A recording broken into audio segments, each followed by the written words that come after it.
नमस्कार दोस्तों, मैं सुधीर मौर्य। स्वागत है आपका हमारे यूट्यूब चैनल पे। आज हम लोग पढ़ने चल रहे थे, जो हमारा एंजाइम था, एंजाइम की बात हो रही थी। तो हमने एंजाइम में जान लिया था कि ये होता क्या है और किस तरह से कार्य करता है। तो इसकी हम कुछ विशेषताओं को जान लेते हैं। हमने कहा था कि आपको नेक्स्ट लेक्चर में इसकी विशेषता बताई जाएगी, तो इसकी विशेषता हो जाएगी। आप इसकी विशेषता में आप जानते हैं कि ये क्या होता है। एक ताप पर, यानी एक कांस्टेंट टेम्परेचर पर ये काम कार्य करता है। दूसरा बताया गया कि इसका एक जो पीएच मान होता है, ये अपने ही यानी प्रत्येक एंजाइम अपना अपना पीएच मान पर ही कार्य करता है। हमने कहा था कि यहाँ पर अगर अम्लीय माध्यम में भोजन आता है, तो अम्लीय माध्यम भोजन अगर हमारा स्टमक है, तो स्टमक अगर क्षारीय माध्यम हमारे भोजन का पाचन कर रहा है, तो भोजन को क्षारीय माध्यम में होना पड़ेगा, तब वो पाचन होगा, नहीं तो नहीं होगा। यानी ये एक स्पेसिफिक होता है। और इसकी दक्षता बताई गई। दक्षता यानी कि ये कितना स्पेसिफिक है, ये किस पर कार्य करेगा, ये कितना अलग है अपने, मतलब ऐसा आपको कैटलिस्ट के बारे में बताया गया था, उत्प्रेरक के बारे में बताया गया था कि उत्प्रेरक क्या होता है कि कोई भी रेट ऑफ रिएक्शन को बढ़ा देता है। लेकिन उत्प्रेरक जो होता है वो एक रिएक्शन को करने के लिए कम से कम 1 या 2 उत्प्रेरक काम चल जाते हैं। लेकिन अगर ह्यूमन बॉडी यानी बायोलॉजी में बात किया जाए, जो प्रक्रम में बात किया जाए, तो वहाँ पर जो प्रत्येक उत्प्रेरक एंजाइम उत्प्रेरक है, उसके लिए अपना ही एक टेम्परेचर होगा, अपना ही एक पीएच होगा और अपनी ही एक दक्षता होगी जिस पर वो कार्य वो करेगा। तो चलिए नोट कर लेते हैं। इसको हम नोट करेंगे। पहला टेम्परेचर लिख लीजिए, छोटी सी आप हेडिंग डालेंगे। पहले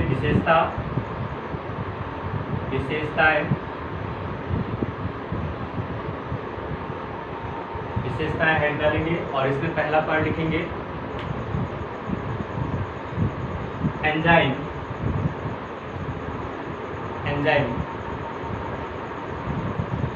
निश्चित ताप पर, एंजाइम एक निश्चित ताप पर अधिक अभिक्रियाशील होता है,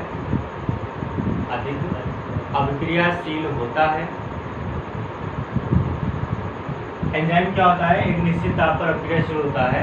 इसमें इसका जो टेम्परेचर होता है, इसका लिख लीजिएगा, इसका सामान्य टेम्परेचर, इसका सामान्य ताप या सामान्य टेम्परेचर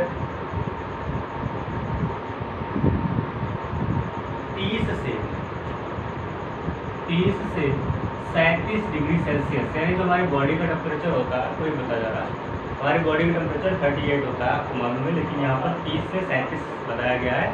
अगर इसमें भी आपका टेम्परेचर रहेगा, आपके इंटेस्टाइन का जो टेम्परेचर है इतना रहेगा, तो ये एंजाइम अच्छा कार्य करेगा। 30 से 37 डिग्री सेल्सियस होता है। हो गया। दूसरा क्या बोला गया, पीएच मान। तो पीएच मान में लिखेंगे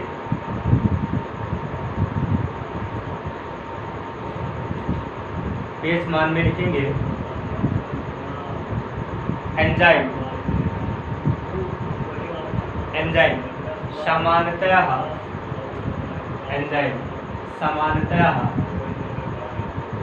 5 से 7, एंजाइम सामान्यतः 5 से 7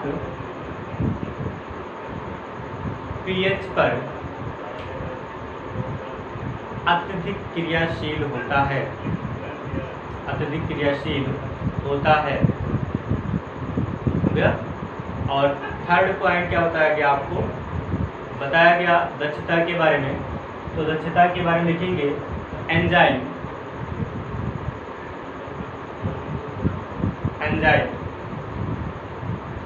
अत्यंत विशिष्ट होता है, इसकी दक्षता उच्च होती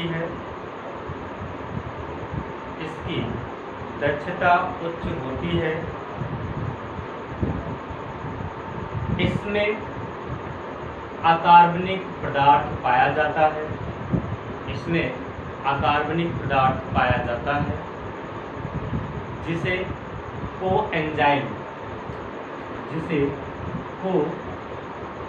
एंजाइम सह उत्प्रेरक भी बोलते हैं, सह एंजाइम भी बोलते हैं। सह एंजाइम, सह मतलब क्या होता है, साथ में, यानी कि ऐसा एंजाइम अगर कोई है आपका, जैसे कि आप मान लीजिए यहाँ पर कि आपका टायलिन एंजाइम है, जो आपका टायलिन एंजाइम है, अगर ये टायलिन एंजाइम वर्क नहीं कर रहा है, इसमें एक क्या पाया जाएगा, को एंजाइम पाया जाएगा। सह एंजाइम एक अकार्बनिक पदार्थ होता है जो क्या करेगा, सह एंजाइम की भांति कार्य करेगा, जिससे हमारा जो एंजाइम वर्क नहीं कर रहा है ये वर्क करने लगेगा, कार्य करने लगेगा। ठीक है, तो क्या हमने लिखा, जो सह एंजाइम कहलाता है, जो सह एंजाइम कहलाता है,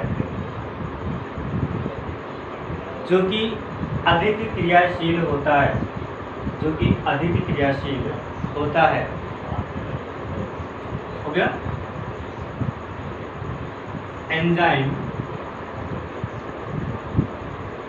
इनहिबिटर, एंजाइम इनहिबिटर,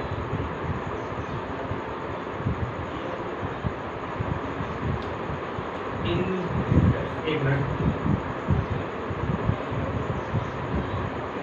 इनहिबिटर, इसका मतलब होता है एंजाइम रोधक, जो एंजाइम को कार्य करने से रोकते हैं। जैसे कि आपने पढ़ा कि दो तरह के कैटालिस्ट होते हैं, एक पॉजिटिव और एक निगेटिव। जो एक क्या कार्य करता है, रेट ऑफ रिएक्शन को बढ़ाता है, एक क्या कार्य करता है, रेट ऑफ रिएक्शन को घटा देता है। तो यहाँ पर भी आपका जो एंजाइम होगा वो दो प्रकार का होगा। एक आपका एंजाइम होगा जो आपके बायोलॉजिकल सिस्टम को बढ़िया बनाए रखेगा, और एक एंजाइम ऐसा होगा जो क्या करेगा, उसको रोकेगा। जैसे कि आप जानते हैं कि जो हमारा एंजाइम बहुत तेज़ी से कार्य कर रहा है, मान लीजिए क्या कार्य कर रहा है, बहुत तेज़ी से कार्य कर रहा है और अत्यधिक मात्रा में रिलीज हो रहा है। आपका स्टमक है, स्टमक में आपका जो एंजाइम है, जैसे कि यहाँ पर आपने पढ़ा है, यहाँ पर एंजाइम क्या पाया जाता है, ट्रिप्सिन, ट्रिप्सिन, टाइमोट्रिप्सिन, एमाइलेज, तो ऐसे कई सारे एंजाइम्स पाए जाते हैं।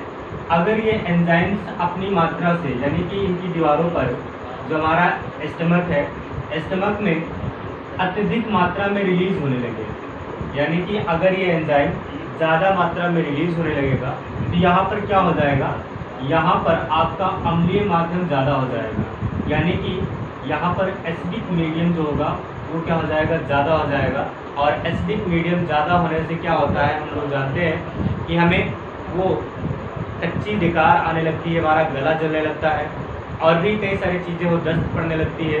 तो ऐसी कई सारी प्रॉब्लम्स हमको आ सकती हैं। इसलिए क्या होता है, मतलब अब इसके जो इसका सिक्रीशन है, इसका सिक्रीशन रोकने के लिए यहाँ पर कुछ इनहिबिटर्स पाए जाएंगे जो अवरोधक का कार्य करेंगे, जो इसके कार्य की क्षमता को क्या कर देंगे, घटा देंगे। अब जैसे यहाँ पर भोजन है, आपका कोई भी भोजन है, पेप्सिन है, अगर आपका कार्बोहाइड्रेट यहाँ पर आता है, कार्बोहाइड्रेट यहाँ पर आएगा तो कार्बोहाइड्रेट क्या करेगा, एमाइलेज एंजाइम से क्या करेगा, बंध बनाएगा। तो एमाइलेज एंजाइम से बंध बनाकर क्या बना, अब कार्बोहाइड्रेट क्या हो जाएगा, टूट जाएगा, इसमें टूटेगा, ग्लूकोज में टूट जाएगा, ग्लूकोज और फ्रक्टोज में टूटेगा। जो ग्लूकोज और फ्रक्टोज में टूट गया, फिर से एमाइलेज तो बाहर निकल जाएगा, आप जानते ही, क्योंकि ये क्या है, एक उत्प्रेरक है, ये नहीं मिलेगा इसमें। ठीक है, तो ग्लूकोज और फ्रक्टोज में टूट गया, मतलब फटाफट कार्बोहाइड्रेट आ रहा है, जितनी मात्रा में कार्बोहाइड्रेट आ रहा है उससे कहीं ज़्यादा मात्रा हमारा एमाइलेज निकल रहा है, तो हमारा कार्बोहाइड्रेट क्या हो जाएगा, खराब हो जाएगा, सड़ जाएगा, और सड़ने के पश्चात क्या हमें वोमिटिंग हो सकती है, दस्त पड़ सकती है, और कई सारी चीज़ें ऐसी वहाँ पर हो सकती हैं, जो कच्ची डकार आती है, गला जलता है, ये सारी प्रॉब्लम्स यहाँ पर होने लगेंगी। इसलिए क्या होता है, इसके सिक्रीशन को रोकने के लिए यहाँ पर एक एंजाइम अवरोधक भी होता है जो इसके सिक्रीशन को क्या कर देता है, कम कर देता है। ठीक है, तो लिख लेंगे इसके बारे में, हेडिंग डाल देंगे एंजाइम इनहिबिटर्स। इसमें लिखेंगे ये उच्च धात्विक आयन होते हैं, ये उच्च धात्विक आयन होते हैं, ये उच्च धात्विक आयन होते हैं जो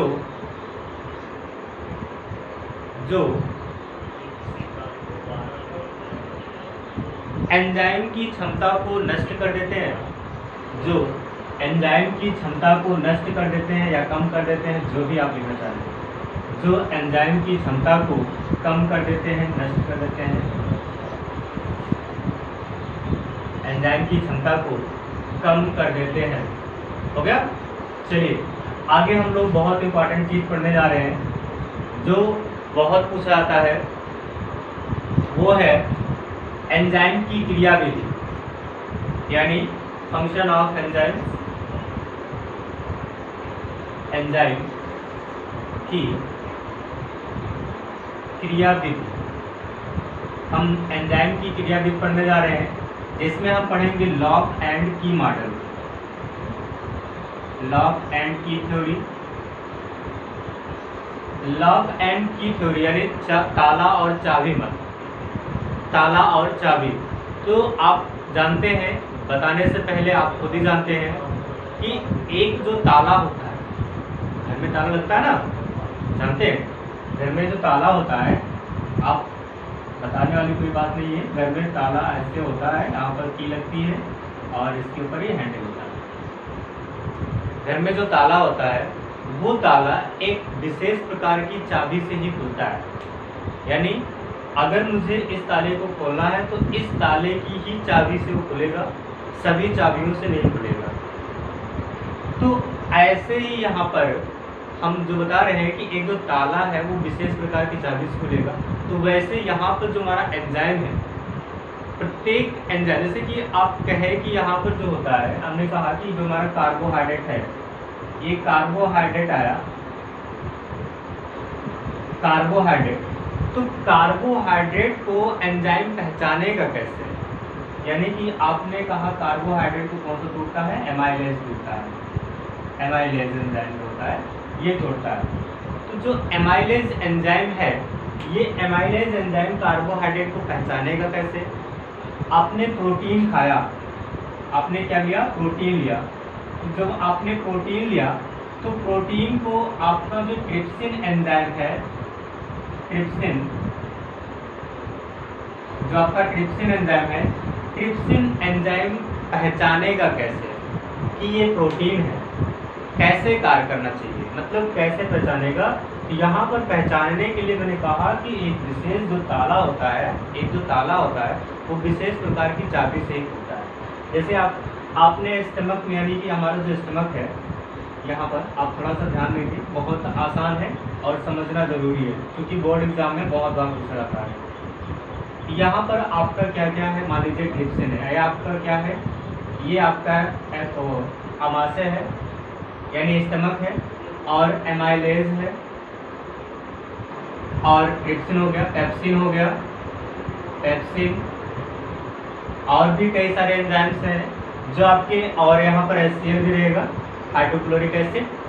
तो यहाँ पर आपके मान लेते हैं यहाँ पर 4 प्रकार की चाबियाँ उपस्थित हैं। आपने एक गुच्छा चाबी का बनाया है, उस चाबी के गुच्छे में कई सारी चाबियाँ उपस्थित हैं, और एक ताला आ रहा है। मान लेते हैं हम यहाँ पर क्या आ रहा है? प्रोटीन आ रही है, प्रोटीन, जो आपकी प्रोटीन है वो आ रही है। अगर प्रोटीन आ रही है तो सबसे पहले क्या करेंगे भाई? किसी बच्चे को अगर हम चाबी दे देंगे, कहेंगे बेटा जाओ ताला खोलो, तो क्या करेगा?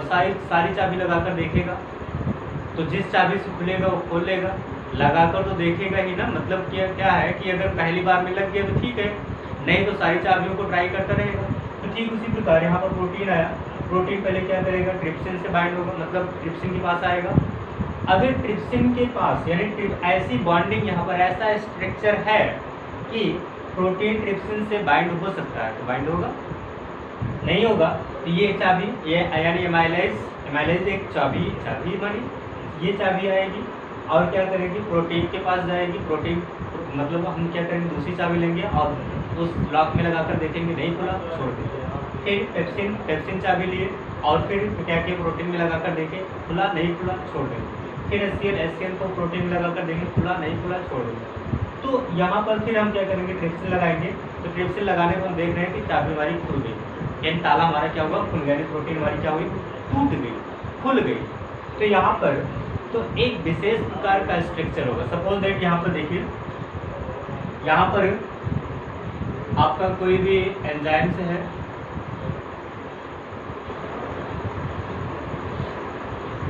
ये ऐसे क्या है, ये एक सबस्ट्रेट है। सपोज दैट ये क्या है, सबस्ट्रेट है, ये आपका सबस्ट्रेट है। और सबस्ट्रेट में हम इसे कह सकते हैं प्रोटीन। भाई हमने वहाँ पर समझाया है आपको प्रोटीन, तो प्रोटीन ही ले लेते हैं, ये प्रोटीन है। अब हम क्या करेंगे, कोई आपका एंजाइम लेंगे, जो एंजाइम इसके स्ट्रक्चर में होगा, जैसे ये है, तो यहाँ पर ऐसे, फिर ऐसे, और फिर क्या होगा, ऐसे होगा, फिर क्या होगा, ऐसे होगा, ऐसे, फिर ऐसे निकल कर, देखिए ये खांचा इसमें आएगा, ये खांचा इसमें आएगा, और ये इसमें बैठ जाएगा, ये इसमें जाएगा, फिर ये इसमें आ जाएगा, और फिर ये इसमें जाएगा, ये इसमें रहा इस वाले में, और फिर क्या हो जाएगा, ऐसे निकलकर आपका एक ये क्या हो गया, ये आपका हो गया ट्रिप्सिन। ट्रिप्सिन है। लेकिन अगर किसी और एंजाइम की, यानी आपकी किसी और भी की ऐसा स्ट्रक्चर होता है तो वो भी सेट हो जाएगा। अगर ऐसा स्ट्रक्चर है तो सेट हो जाएगा, अगर ऐसा स्ट्रक्चर है तो ट्रिप्सिन है। तो यहाँ पर ये ट्रिप्सिन, अब दोनों आपस में क्या हो जाएंगे, बाइंड, यानी बंध बना लेंगे। जब ये बंध बना लेंगे तो कुछ इस तरह से स्ट्रक्चर दिखेगा। यहाँ पर एंजाइम सबस्ट्रेट बंध बनेगा, तो यहाँ पर कुछ ऐसा हमारा स्ट्रक्चर हो जाएगा, एक यहाँ से ऐसे, जैसे है वैसे आपका रहेगा, जैसे है वैसे रहेगा। यहाँ पर मैं बनाया नहीं हूँ, तो यहाँ पर 1 2 3 जितने उभार है सारे उभार रहेंगे। तो ये एक दूसरे में, ये एक दूसरे के सांचे में क्या होगी, जाकर बैठ गए। अब क्या होगा, यहाँ पर ये ऐसे बंध तो बना लिया है, तो जब ये टूटेगा, यानी जब ये टूटेगा तो क्या हो जाएगा, जो आपका सबस्ट्रेट है वो सबस्ट्रेट 2 भागों में टूट जाएगा, आपका सबस्ट्रेट 2 भागों में टूट जाएगा, और पुनः आपका जो एंजाइम है वो बाहर निकल जाएगा। जो आपका एंजाइम है वो बाहर निकल जाएगा, और सबस्ट्रेट आपका क्या हो जाएगा, 2 भागों में टूट जाएगा। क्या आपने देखा है, जब आप ताला खोलते हैं तो क्या ताला खोलने के पश्चात ताला खुल जाता है, मतलब अगर उसका हैंडल अलग हो और उसका क्या हो, मतलब जो बॉटम है वो अलग हो, तो हैंडल अलग हो जाएगा, बॉटम अलग हो जाएगा। तो वो देख, यहाँ पर हम एक ताला बना रहे हैं, ये एक ताला है, यहाँ पर आप की लगाते हैं, ये एक की हैंडल है।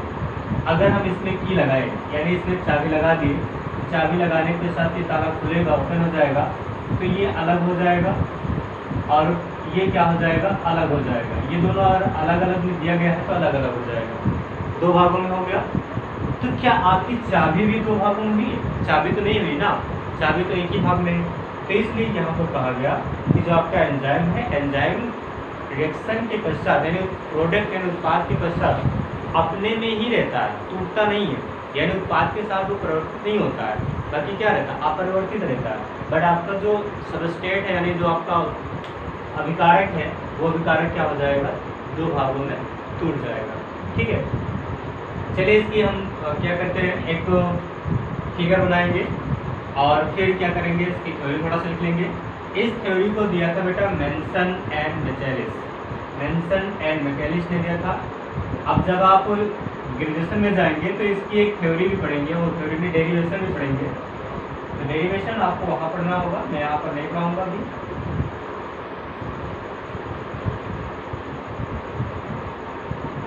चलिए, इसमें क्या होता है, सबस्ट्रेट यानी अभिकारक प्लस उत्प्रेरक, या फिर आप एंजाइम कह सकते हैं, एंजाइम साइन ऑफ एरो, क्या बनेगा यहाँ पर,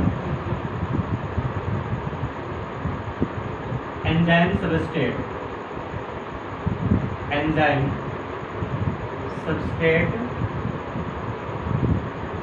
एंजाइम सबस्ट्रेट बन जाएगा।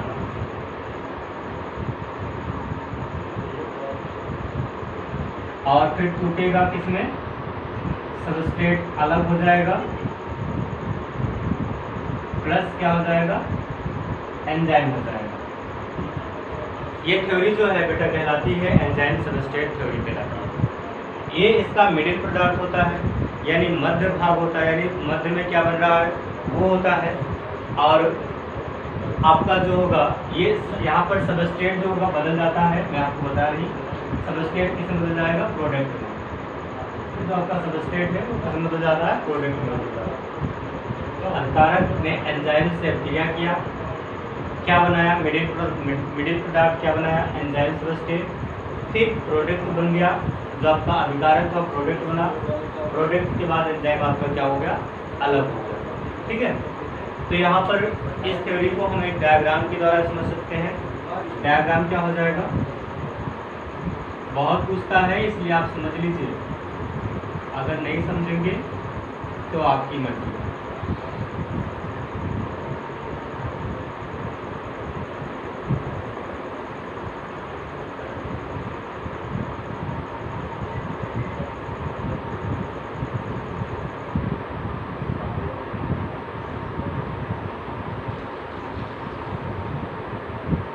ये क्या है, सबस्ट्रेट है, लिखते रहिए सबस्ट्रेट,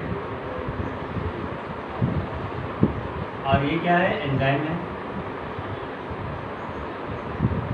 क्या बना रहा है, एंजाइम सबस्ट्रेट बना रहा है। पहला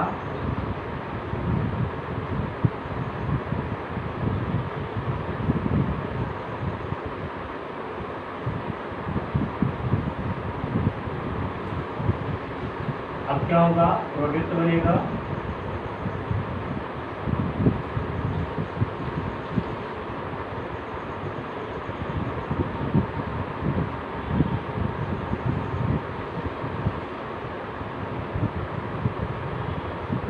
प्लस क्या बन जाएगा, यहाँ पर आपका एंजाइम अलग हो जाएगा। ये क्या है, प्रोडक्ट है, ये भी क्या है, प्रोडक्ट, दो भागों में टूट चुका है। ठीक है, आप ये फिगर बना लीजिए फटाक से, और फिर आगे हम लिखते हैं, ये भी लिख लीजिएगा। ऐसे शॉर्टकट में ऐसे लिखते हैं बेटा, एस प्लस ई, ई एस पी प्लस ई। ठीक है, ऐसे लिखते हैं, तो लिख लीजिएगा और फिर इसकी थ्योरी लिखेंगे।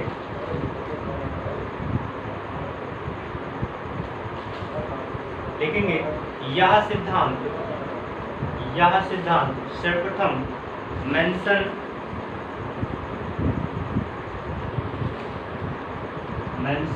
एंड मिचेलिस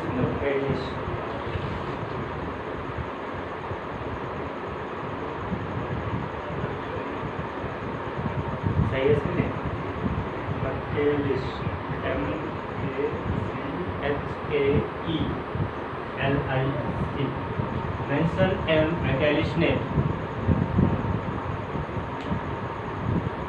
दिया। इसे ताला चाबी मत भी कहते हैं, इसे ताला चाबी मत भी कहते हैं।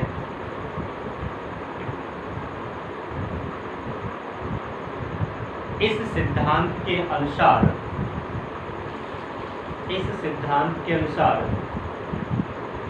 जिस प्रकार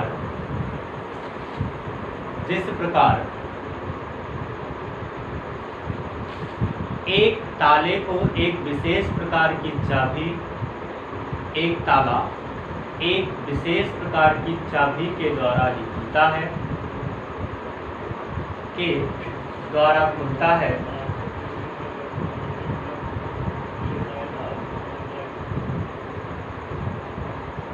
ठीक उसी प्रकार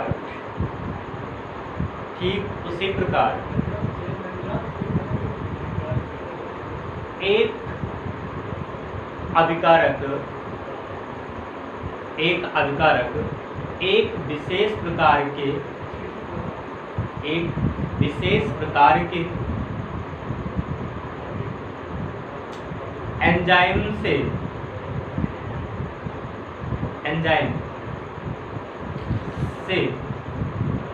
अभिक्रिया करता है,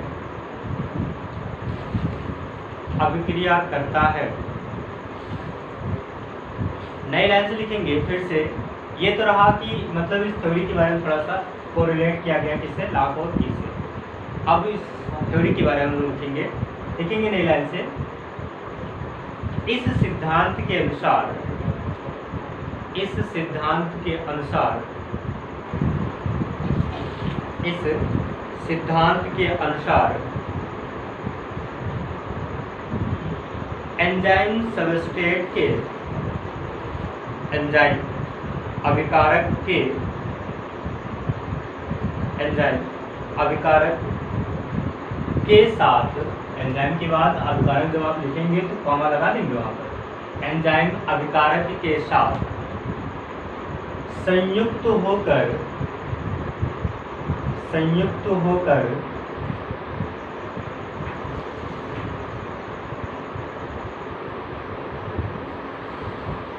संयुक्त होकर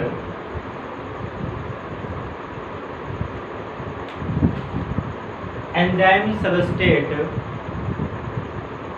enzyme substrate, enzyme substrate complex, complex बनाता है। एंजाइम सबस्ट्रेट कॉम्प्लेक्स बनाता है जो कि अस्थायी होता है, जो कि अस्थायी होता है। ये एक अस्थायी प्रोडक्ट बनता है जो कि एक अस्थायी होता है।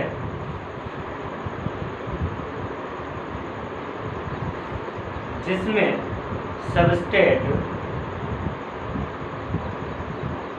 जिसमें सबस्ट्रेट उत्पाद में परिवर्तित होता है, जिसमें सबस्ट्रेट उत्पाद में परिवर्तित हो जाता है और एंजाइम पुनः प्राप्त हो जाता है, और एंजाइम पुनः प्राप्त हो जाता है। इसको बना लीजिएगा और थ्योरी बहुत आसान है, बस केवल आपको समझना था इसमें, और एग्जाम में कई बार ये पूछा जा चुका है बेटा, इसलिए आप ध्यान देकर ही पढ़ेंगे। आगे हम आपको कुछ एग्जांपल्स देने जा रहे हैं। जैसे यहाँ पर आपने शुगर लिया, शुगर यानी चीनी, चीनी का फार्मूला क्या होता है आप लोग को मालूम है, क्या होता है C12H22O11। अब क्या होगा, ये शुगर है तो विशेष प्रकार के एंजाइम से टूटेगा। अब इसमें विशेष प्रकार का एंजाइम क्या होगा, ये एंजाइम होगा इन्वर्टेज एंजाइम। क्या होगा, इन्वर्टेज एंजाइम होगा। ये किससे मिलता है हमको, ईस्ट से मिलता है। ईस्ट जानते हैं ना, ईस्ट जो मशरूम जिसे कहते हैं, हम लोग जानते हैं मशरूम, मशरूम की सब्जी बनती है, आप लोग जानते हैं। तो जो हमारा इन्वर्टेज एंजाइम है, यहाँ पर देखिए एज लगा हुआ है, ये ASE, अगर ये एज लगा हुआ है तो ये एक विशेष प्रकार का एंजाइम है। तो ये एंजाइम क्या करेगा, इस सुक्रोज को यानी इस शुगर को क्या करेगा, दो भागों में तोड़ देगा। जो होगा क्या, यहाँ पर एक होगा ग्लूकोज, ग्लूकोज का फार्मूला क्या होता है C6H12,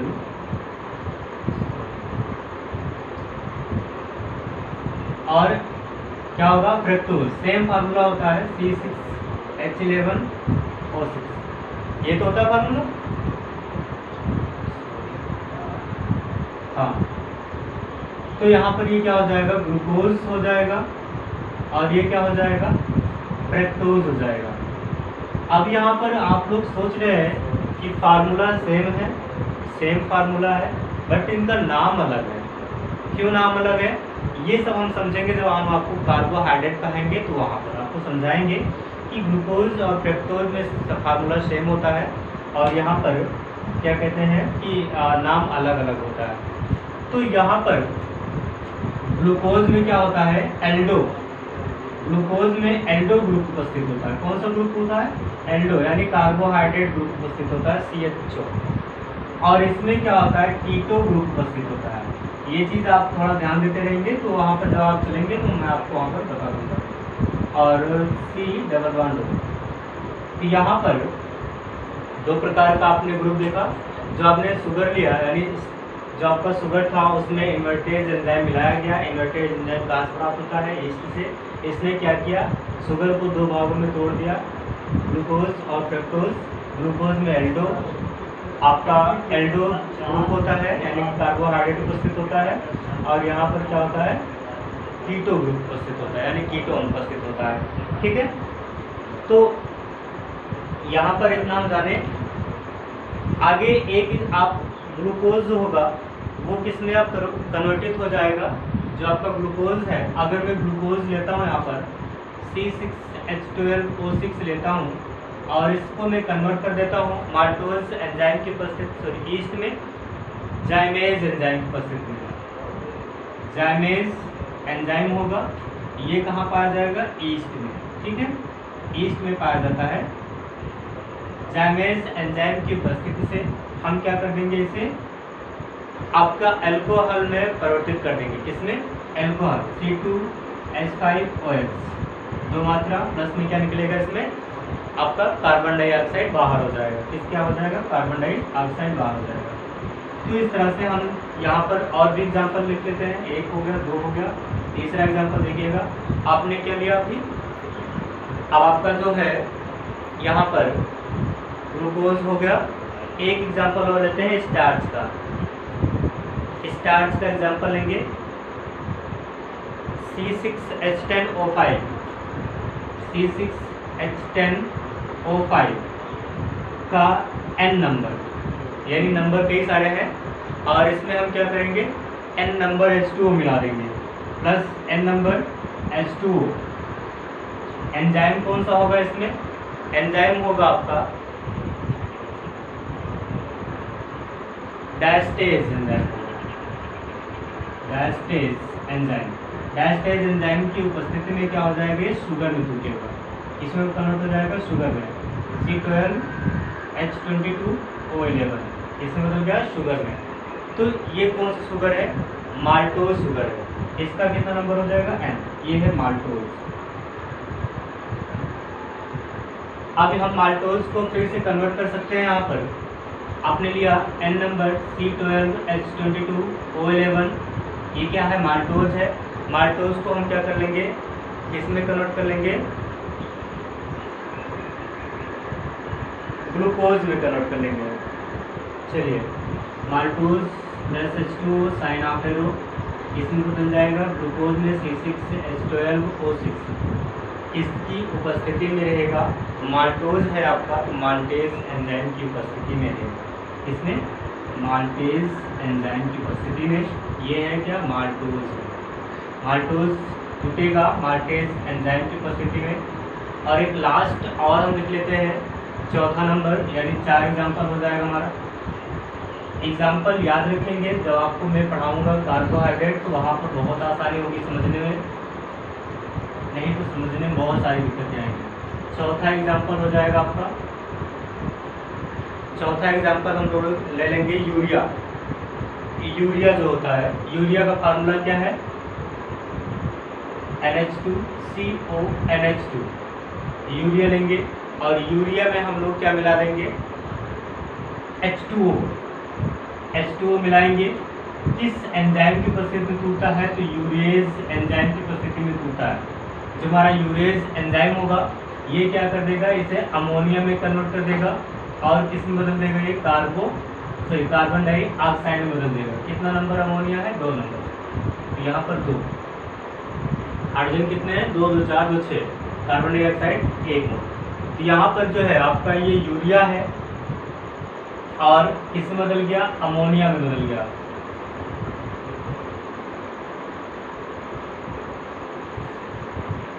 यूरिया और अमोनिया में बदल गया। यूरिया जो था यूरेज एंजाइम की उपस्थिति में किस में बदल गया, अमोनियम बदल गया। तो यहाँ पर हमने आपको कई सारे एग्जांपल्स दिए हैं। आपने देखा कि यहाँ पर जो था, मैं आपको फिर से एक बार समझा देता हूँ। आपने क्या लिया, शुगर लिया, शुगर को इन्वर्टेज एंजाइम, शुगर में इन्वर्टेज एंजाइम मिलाया, इसमें टूट गया ग्लूकोज और फ्रक्टोज में टूट गया, एंजाइम आपका अलग हो जाएगा। दूसरा हमने क्या लिया, आपने ग्लूकोज लिया, ग्लूकोज को जाइमेज एंजाइम डाला और किसमें टूट गया, ये अल्कोहल में टूट गया, कार्बन डाइऑक्साइड गैस बाहर निकल गई। फिर आपने क्या लिया, यहाँ पर आपने लिया क्या, आपने स्टार्च, क्या लिया है, स्टार्च लिया, आपने स्टार्च लिया और स्टार्च किस में बदल गया, आपका माल्टोज में, माल्टोज से माल्टेज एंजाइम को बदल गया आपका ग्लूकोज में। ठीक है, तो इस तरह से आपने यहाँ पर समझा। आगे हम लोग पढ़ेंगे कल विलयन के बारे में, यानी कोलाइडी विलयन के बारे में। तो कोलाइडी विलयन क्या होता है, इसके लिए आप थोड़ा सा पढ़कर आएँ तो ज़्यादा आसानी होगी। कोलाइडी विलयन में हम लोग कोलाइडिकल पढ़ेंगे, निलंबन पढ़ेंगे, वास्तविक विलयन पढ़ेंगे। तो इस तरह से 3 टॉपिक होगा जो भी बहुत इंपॉर्टेंट होने वाला है आपके एग्ज़ाम के लिए, और कई बार ये पूछा जा चुका है। तो गाइस आज के लिए इतना ही बहुत, थैंक यू।